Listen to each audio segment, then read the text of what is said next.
ப்ரிப்ரேஷனில் வந்து முக்கியமாக நம்மளுக்கு தேவை வந்து பேஷன்ஸ். ஸோ எடுத்த உடனே 2 மாதத்தில் நம்ம காலேஜில் படிக்கும்போது ஒரு நைட்டில் படித்து செமஸ்டர் பாஸ் பண்ண முடியாது.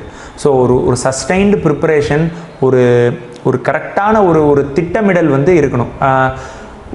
என்ன சில பேர் என்ன சொல்லுவாங்க, குவாலிட்டிஸ் ஆஃப் ஐஏஎஸ் ஆஃபீஸர்னு சொல்லுவாங்க. ஒரு ஐஏஎஸ் ஆஃபீஸர் அப்படிங்கிறதுக்கு ஒரு குவாலிட்டி இல்லை, ஒரு ஆஸ்பிரண்ட் அப்படிங்கிறதுக்கு வந்து ஒரு முக்கியமாக சில குவாலிட்டிஸ் இருக்குது. என்ன அப்படின்னா, எல்லாத்துக்கும் இருக்கிற மாதிரி ஹார்ட் ஒர்க் எப்போவுமே இருக்கணும்.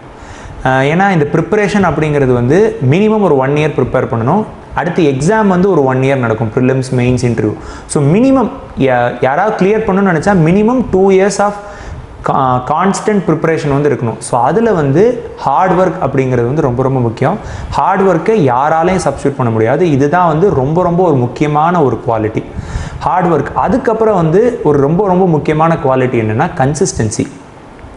விடாமுயற்சி இருக்கும், பட் அதே டைம் வந்து ஒரு கன்சிஸ்டண்ட்டான ஒரு ப்ரிப்பரேஷன் நம்மளுக்கு இருக்கணும். என்ன அப்படின்னா, சில பேர் என் கூட இருக்கிறவங்களே பார்த்துருங்க, ஃபஸ்ட்டு இனிஷியலாக ப்ரிப்பேர் பண்ணும்போது ஒரு நாளைக்கு வந்து ஒரு 15 மணி நேரம் படிப்பாங்க.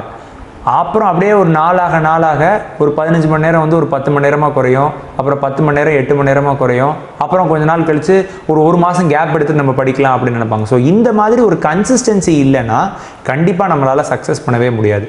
ஸோ இந்த 2 இருக்கணும். இந்த 2 இருக்கிறதுக்கப்புறம் ஹார்ட் ஒர்க் அப்படிங்கிறது வந்து எப்போவுமே இருக்கும். இந்த ஹார்ட் ஒர்க்கில் ஒரு ஸ்மார்ட் ஒர்க்கும் சேர்ந்து கலந்தால் மட்டும்தான் சக்ஸஸ் வந்து எப்போவுமே இருக்கும். எப்போவுமே ஹார்ட் ஒர்க், இப்போது ஒரு டாங்கி சொல்கிறோம், அந்த டாங்கி பண்ணாத ஹார்ட் ஒர்க்கையாக வந்து ஒரு குதிரை பண்ண போகுது. பட் குதிரை வந்து ஏன் வந்து எப்போவுமே ஒரு ஹை எக்லானில் இருக்குது அப்படின்னா, அது வந்து ஒரு ஸ்மார்ட்டாக ஒரு ஒர்க்கை பண்ணுது. ஸோ அந்த மாதிரி தான் நம்மளும்.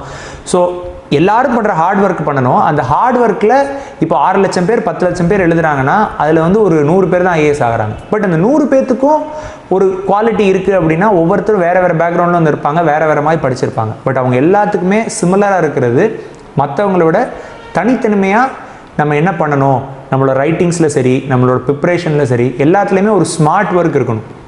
இப்போது ஸ்மார்ட் ஒர்க்கு ஒரு சின்ன எக்ஸாம்பிள் என்னென்னா, இப்போ ஒரு ஹிஸ்ட்ரி சப்ஜெக்ட் எடுக்கிறோன்னு வச்சுன்னா, ஹிஸ்ட்ரிக்கு 100 புக் இருக்கும். ஸோ ஹார்ட் ஒர்க் பண்ணுறவன் என்ன பண்ணணும்னு நினைப்பான்னா, 100 புக்கையும் நம்ம படித்து முடிக்கணும் அப்படின்னு நினைப்பாங்க. பட் ஒரு ஹியூமன் பிரெயினால் அதற்கான சாத்தியக்கூறுகள் கிடையாது. அதனால எந்த புக்கை சூஸ் பண்ணால் நம்மளோட மேக்ஸிமம் சிலபஸ் கவர் பண்ண முடியும் அப்படிங்கிறத நம்ம சூஸ் பண்ணணும். எல்லா இன்ஸ்டியூட்ஸ்லையும் நீங்கள் இந்த புக்கை படிங்க, 100% இந்த புக்கில் தான் கொஸ்டின்ஸ் வரும்னு சொன்னால் அது வந்து நம்ம ஏமாத்துறாங்க. ஸோ ஏதோ ஒரு புக்கு நம்மளால் வந்து ஏதோ ஒரு புக்குன்னா அந்த புக்கு வந்து ஒரு 70 to 80% ஆஃப் த சிலபஸை வந்து நம்மளால் பண்ண முடியுது அப்படின்னு நம்ம நினச்சோன்னா அதுதான் வந்து நம்மளோட ஒரு பேசிக் திங். ஸோ அந்த புக்ஸை செலக்ட் பண்ணுறதுலாம் நம்மளோட ஸ்மார்ட் ஒர்க் இருக்குது. ஸோ இது வந்து ஒரு சின்ன எக்ஸாம்பிள் ஆஃப் ஸ்மார்ட் ஒர்க். அதே மாதிரி என்ன மாதிரி கொஸ்டின்ஸ் கேட்குறாங்க அப்படிங்கிறத வந்து நம்ம அனலைஸ் பண்ணணும். ஸோ ஒரு செட் ஆஃப், இப்போது ஹிஸ்ட்ரியில் வந்து modern India, medieval India, ancient India 3 இருக்குன்னா, எந்த செட் ஆஃப் கொஸ்டின்ஸ் வந்து அதிகமாக கேட்குறாங்க, எந்த மாதிரி இதை ஃபோக்கஸ் பண்ணுறாங்க யூபிஎஸ்சி அப்படிங்கிறத ஒரு லாஸ்ட் 5-10 இயர்ஸாக நம்ம அனலைஸ் பண்ணணும். அதை நம்ம அனலைஸ் பண்ணி நம்ம கொண்டு போனோம் அப்படின்னா நம்ம வந்து மற்றவங்களோட அதிகமாக சக்ஸஸ் ஆகலாம். ஸோ இதுதான் வந்து ஸ்மார்ட் ஒர்க்ஸ்.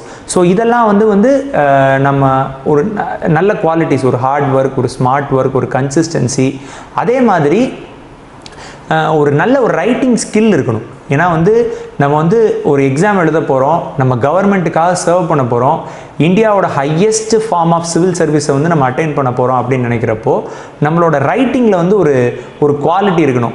சும்மா ஒரு ஸ்கூலில் எழுதுகிற மாதிரி, ஒரு காலேஜ் எழுதுகிற மாதிரி இல்லாமல் நம்மளோட ரைட்டிங் ஸ்கில்ஸை வளர்த்துக்கணும். ஆனால் ரைட்டிங் ஸ்கில்னு நான் மென்ஷன் பண்ணுறது இங்கிலீஷ் நாலேஜே கிடையாது. நல்ல இங்கிலீஷ் வேர்ட்ஸ் யூஸ் பண்ணால் தான் அது வந்து ஒரு நல்ல எஸ்ஸே அப்படிங்கிறது, ஒரு நல்ல ஒரு கொஸ்டின் அப்படிங்கிறது கிடையாது. நீங்கள் என்ன சொல்ல வரீங்களோ அதை கிளியராக, அதை வந்து கரெக்டாக, அதே மாதிரி எக்ஸாக்டாக எடுத்துகிட்டு வரதுல தான் வந்து உங்களோட ஒரு சக்ஸஸே இருக்குது. ஸோ இதுதான் வந்து ஒரு யூபிஎஸ்சி ப்ரிப்பரேஷனுக்கு நம்மளோட ஒரு முக்கியமான குவாலிட்டி.